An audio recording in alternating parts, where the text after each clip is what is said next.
Hey friends, Ash here. Welcome back to Gents. Hope that you're doing well. Today we're talking about some of the most viral, hyped, cheap fragrances of all time. That's why he's the GOAT! The GOAT! And whether they actually deserve that or not. Maybe they do. Maybe they actually kind of suck big balls. Today we will determine which side of the aisle these fall on.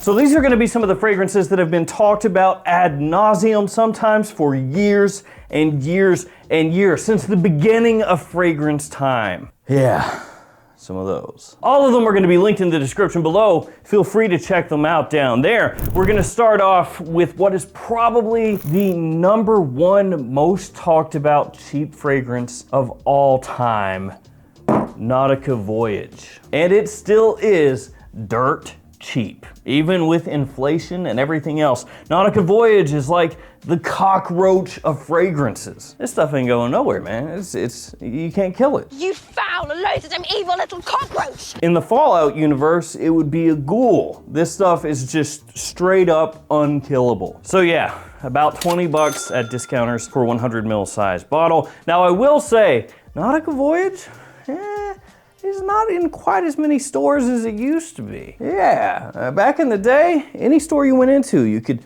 peep and creep around and you would find yourself a bottle of Nautica Voyage somewhere. It was like that. It was impossible to avoid. You went into a TJ Maxx?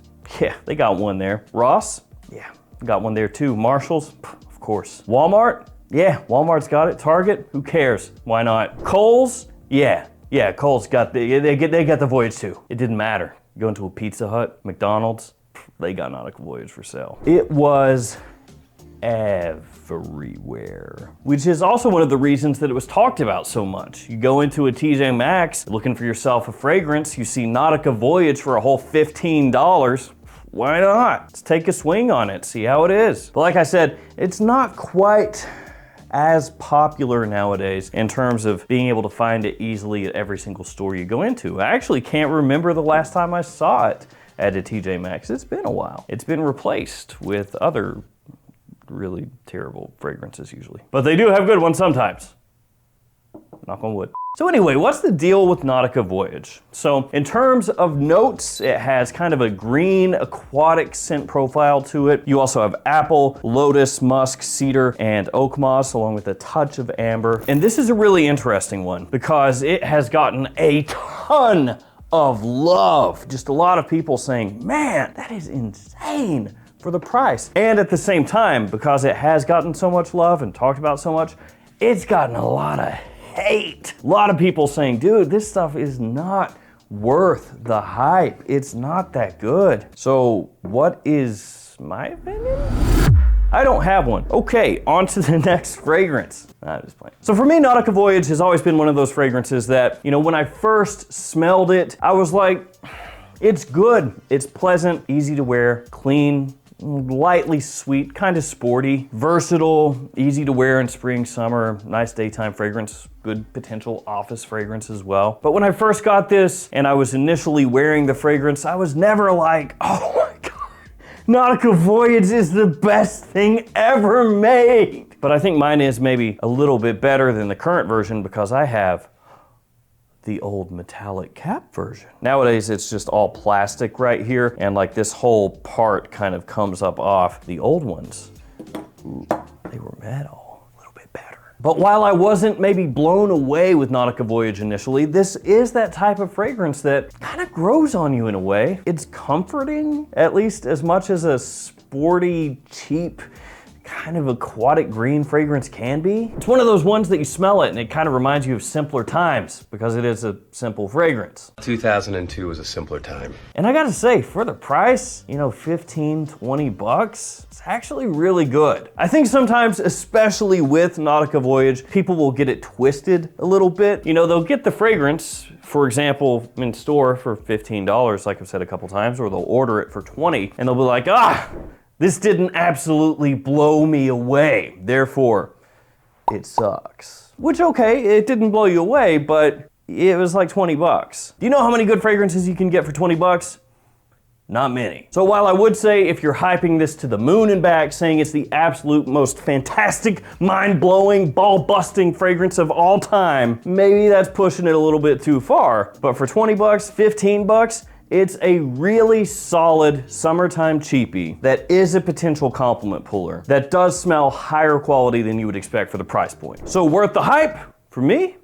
Yeah, with a little caveat. How about this one? Michael Jordan, Legend. It has been a minute since I've talked about this on the channel. So this is one that got hyped for a long time as being one of the best cheap coffee fragrances that you can get. And it was also hyped as a great alternative to Bond No. 9's New Harlem. Now, if you're newer to the fragrance world, maybe you're hearing that and you're like, New Harlem, like, what even is that? Who cares? Well, Padawan, at one point in time, that fragrance was everywhere. Everyone wanted it. It was talked about as smelling like a breakfast, like a syrupy, pancakey breakfast, which maybe sounds kind of odd that everyone wanted to smell that way, but it smelled really good. But being a Bond No. 9, pretty expensive. Enter this one, which is really cheap. In case you couldn't tell by the fact that they didn't splurge for even a collar for the bottle. That's right, they said heck with it,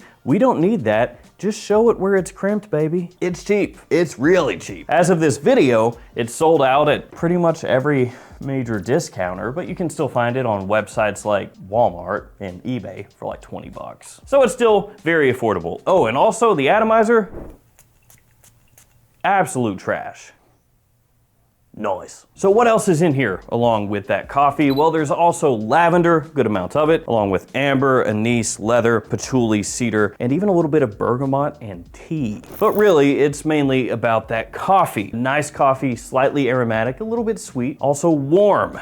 But there is a drawback with this one, and that is the performance. Lately, your work performance has been a little off. Yeah, you see, this fragrance, it is a cologne spray. Yeah, says it right there on the bottom of the bottle. Cologne spray. Not eau de toilette, not eau de parfum, not parfum, not even eau de cologne, just cologne spray. So what does that mean? It means the performance is it's pretty terrible. Now you can make up for that a little bit by going really heavy with the atomizer, get yourself a little better projection from the fragrance, maybe a little better longevity as well. And with this one, I do like how it smells, and it is surprisingly good for a cologne spray Michael Jordan fragrance, because if you didn't know anything about scents at all and somebody told you that's what this is, it's a Michael Jordan fragrance at an eau de cologne concentration essentially that is based around coffee, you probably wouldn't think, oh, that sounds really great.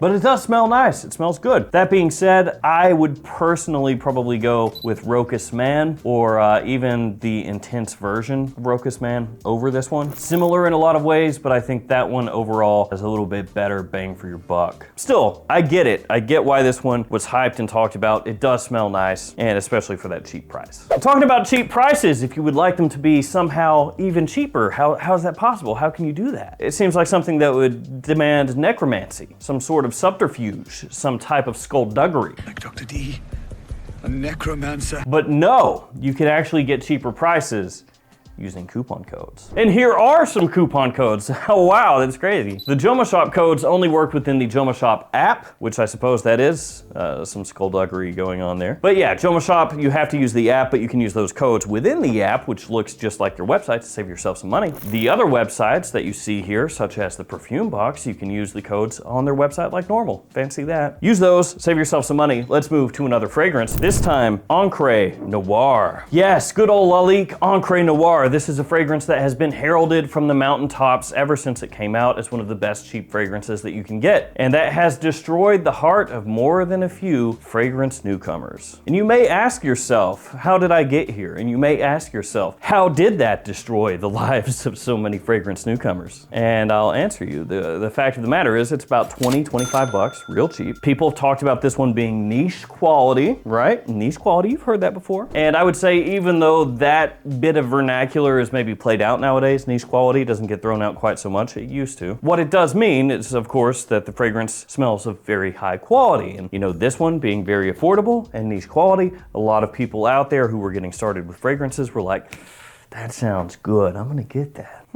Now here's the note breakdown. It's pretty simple. There's cypress, there's vetiver, there's cashmere, there's musk. There you go. The fragrance itself can be a little challenging for some people. More than one person out there has hated vetiver for like the rest of their lives because of this. It is dark, it is rooty, it is very woodsy. It's actually a little bit similar to Chanel's Sycamore. Yeah, so it's got a similarity to a much more expensive high-end Chanel, but the way that vetiver hits, that, you know, kind of green, dry, woody hit, a lot of people just can't wear that, can't jive with it, can't, you know, wear it anywhere. And so they grow to hate it. And this is one of those fragrances that has a lot of detractors and a lot of lovers. And I have to tell you guys, I'm on the lover side with this one. I really like Encre Noire. I think for the price point, it is sick. But at the same time, it's not one that I would suggest to a whole heck of a lot of people out there. This is one of those fragrances that if it works for you, for that price point, you are going to say, this is worth every single drop of hype that it has ever gotten. And if you're somebody who gets this in, sprays it on, and is mortified by it, you are going to curse the fact that anybody ever talked about it. It never, ever, ever goes our way. It is not a safe blind buy at all. You do have to like vetiver, you do have to like cypress. If you don't, you are not gonna have a good time. Bro, I'm straight up not having a good time. So for me, is it worth the hype? Yes. Would I suggest it to the majority of you? No. So you gotta be real careful with this one. If you just blindly say, absolutely buy it, niche quality, let's go with this next. Dirty English from Juicy Couture. Or did I say that correctly? Juicy Couture. Juicy Couture. J-U-C-C-O-Ture. So this is one that a lot of you out there may not even recognize. You're like, Dirty English, what is this? But another one that once upon a time was talked about heavily. It was one of the better cheap ones you could get. Now this was reformulated and also repackaged. I do have the original formulation. It's very easy to tell which is which. So the original has a metal cap and it has like little charms that hang down, like little pewter charms. The version that you're gonna get if you go and buy this online is this one, which is why it's the one I'm showing you. It has a really crappy plastic cap and no charms. Yeah, you could say that they cheaped out a little bit because they did cheap out a little bit. What are you gonna do? Now you can still find this really affordably today. 24 bucks, 25 bucks, somewhere around there. The note breakdown for like a $24 fragrance, pretty good. I'm gonna hit you with some of those notes. Off the top, we've got cedar, cardamom, bergamot, mandarin orange, also caraway. There is leather in here, sandalwood, vetiver, oud, ebony wood, musk, and oak moss. It kind of plays in the same ballpark as the original Gucci Pour Homme 1, which is discontinued and crazy expensive. Doesn't smell the same as that one, just kind of in a similar style. One of those deals where if you like that, you'll probably like this. Warm, spicy, but not really sweet, kind of dry actually, very masculine smelling. And the quality, pretty good for a $24 fragrance, even after they changed it. Though to be fair, the original version is better. It's just not worth paying a whole heck of a lot of money for. If you could get the original version with the metal cap and all that stuff for about the same price, absolutely that's the one you want. It's just, you know, it's not worth paying 4, 5, 6, 7 times what this one goes for to get that one, basically. So all this sounds good. What's the problem? Well, the performance kind of sucks. What is this, amateur hour? Yeah, that's pretty much the nicest way to put it. As far as the fragrance with all those notes, with oud and ebony wood, you know, all these woody notes, these spices and everything, you would expect it to really pump out, right? Great performance, great projection. No, it's kind of pathetic. If this were like a really citrusy, super fresh fragrance, you'd be like, okay, whatever, maybe you let it slide a little bit. This should be a fall, wintertime powerhouse. It's not. And it definitely would appeal more to guys middle-aged and older because of that lack of sweetness and that similarity a little bit to Gucci Pour Homme 1. So is it worth the hype / was it worth the hype? Not really, if you're looking for something that's got, you know, any kind of real staying power and projection for fall and winter time. The original version was better and had a little more push to it. So if you could have gotten the original version for that price, then yeah, at that point, it makes a little more sense. But after they switched it up, you'd be better off probably looking for something else. But it is still kind of an interesting scent out there because it does have, nowadays, a decently unique smelling scent profile for cheap. Just understand there are some drawbacks. All right, first clone of the list, Liquid Brunet. This is from F Fragrance or W World. Or actually, I guess it's technically F Wrench Avenue. So Liquid Brun, this is a clone, of course, of Parfums de Marly Altair. It was the first big clone of Parfums de Marly Altair and done extremely well. And when it first popped, it was kind of like their version, French Avenue / Fragrance World's version of like Camera, or the equivalent of Camera to Lattafa is what I mean to say. As in, when it hit, it was like, oh, let's take this one and go ahead and just put that right up there on that little pedestal. Oh, that's the best one they did, huh? That's real good. That's nice. I like that one. Nice. Good quality. That's kind of how it was. That's kind of how it went. Nowadays, there are other versions of Altair that have come out, but still, this is the one that gets talked about the most. This is the one that gets recommended the most as far as Altair alternatives. It is a little bit pricey compared to a lot of other clone fragrances out there. I mean, this one, when it first hit, was around $50, I think it was. I know that's not crazy expensive or anything, but in the land of clones, where a lot of things are like 30 and below, that's kind of pricey. All right, let's play a game. Let's guess how much this goes for right now. Get in your guesses. Oh, it's gone down a little bit. 40 bucks. See right there. And PDM is a brand that you used to be able to find with some regularity at discounters for a pretty good price. Marked off heavily, but that's not the case anymore. A lot of the time at most of the big discounters, it is pretty close to retail. And then at the ones where it is discounted quite well, it sells out fast, which does increase the demand a little bit for alternatives of those fragrances for a low price. And I would say this one, especially at 40 bucks nowadays, is it worth it?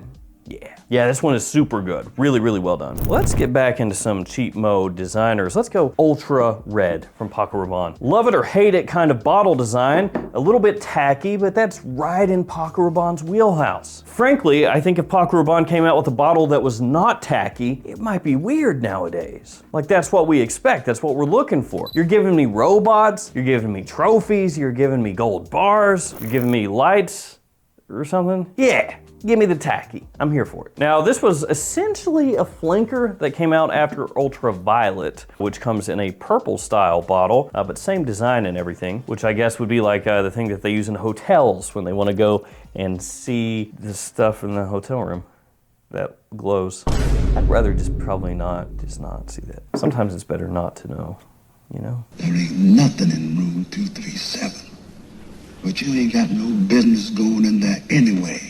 So stay out. This one came out back in 2008, and you can find it for about $30. And I've said this before, but Ultra Red was discontinued. You couldn't find it anywhere for years and years and years and years and years and years. And on eBay, how much was it going for?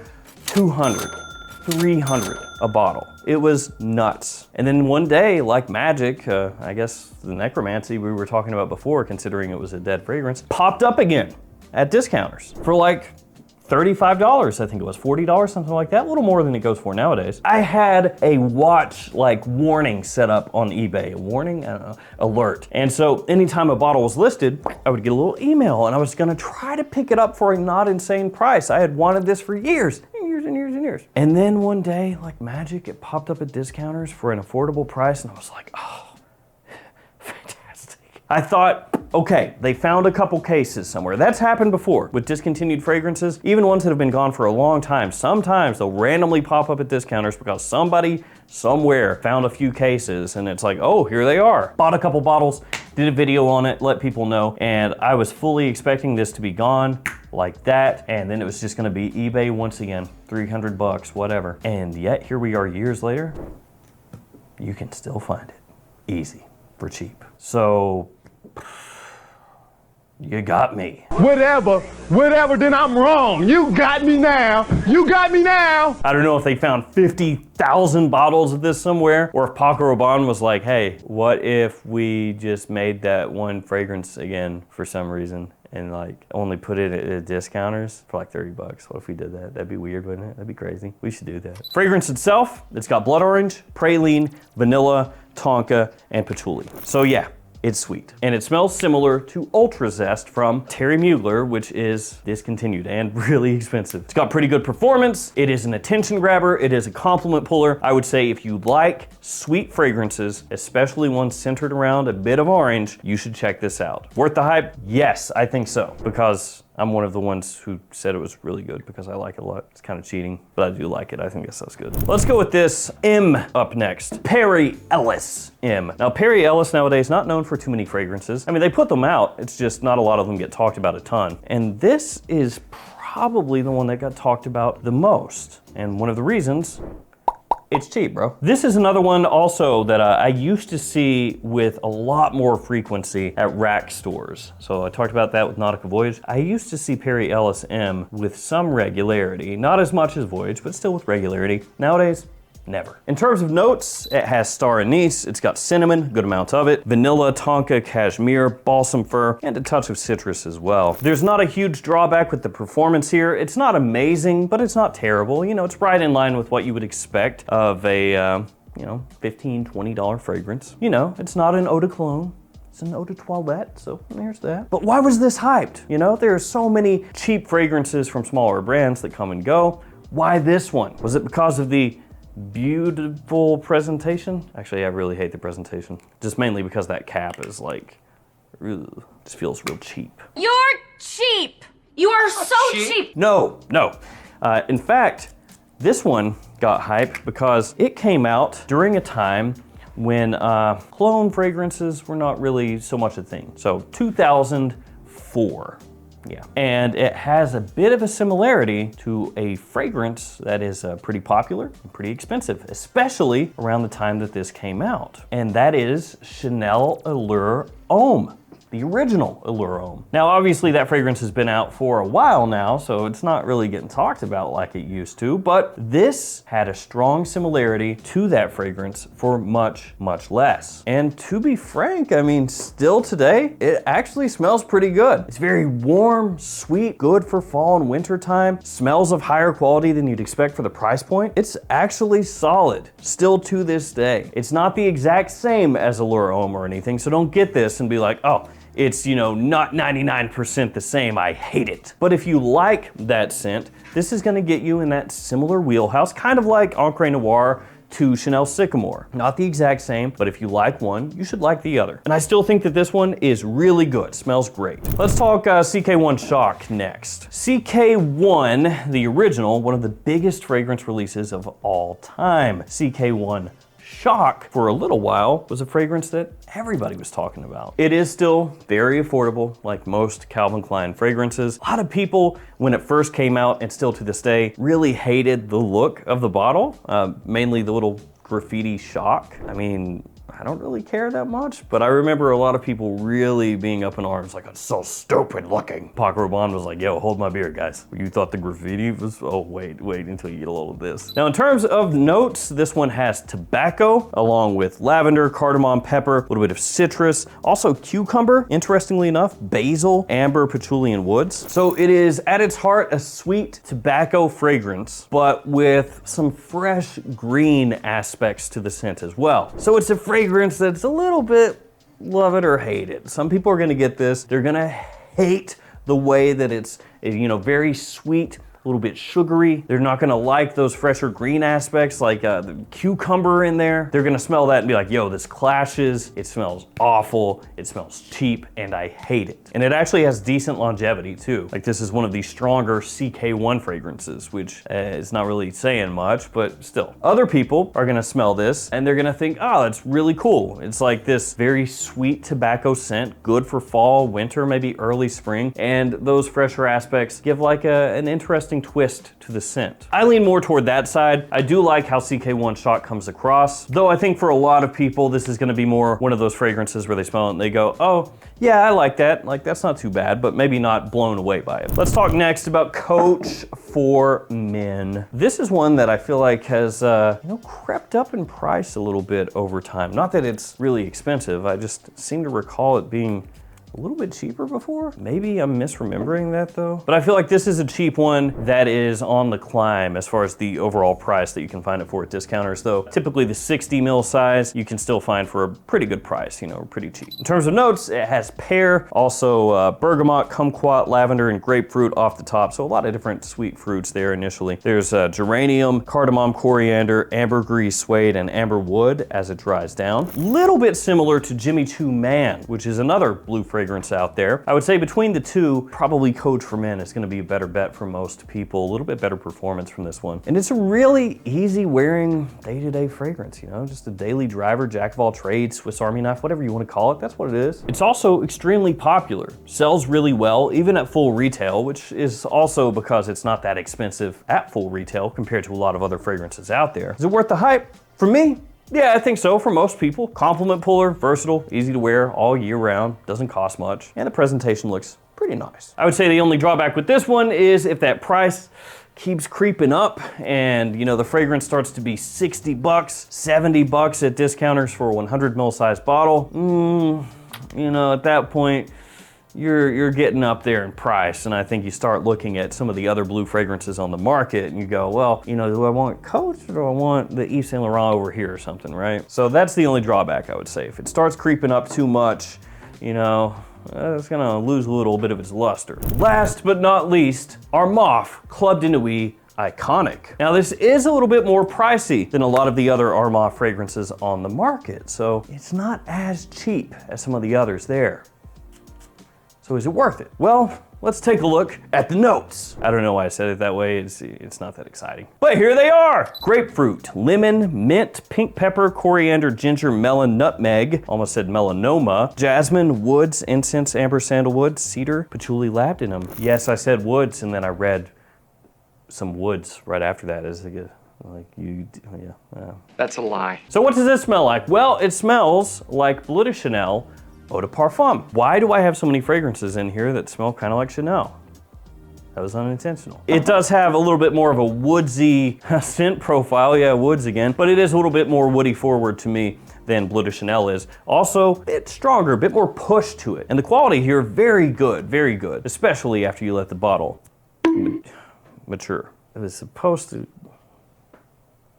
yeah. You got bad luck. So is it worth it? Well, I think when you compare it to a lot of the other Bleu de Chanel alternatives out there, yeah. You could go maybe Missoni Parfum Pour Homme. That one is really well done and it's similar to Bleu de Chanel, but some of the other Bleu de Chanel alternatives are iffy, not so great. And I'd say overall your best bet is probably that one. So is it worth the hype if you're looking for a cheaper Bleu de Chanel Eau de Parfum alternative with a little more pop to it? Yeah. There we go. I rambled, I ranted, I raved. 10 different cheap hyped fragrances. Their pros and their cons. Thank you all for hanging with me here today. Stay safe out there, guys. Take care of yourselves, and I'll see you tomorrow with another fragrance video. See you later.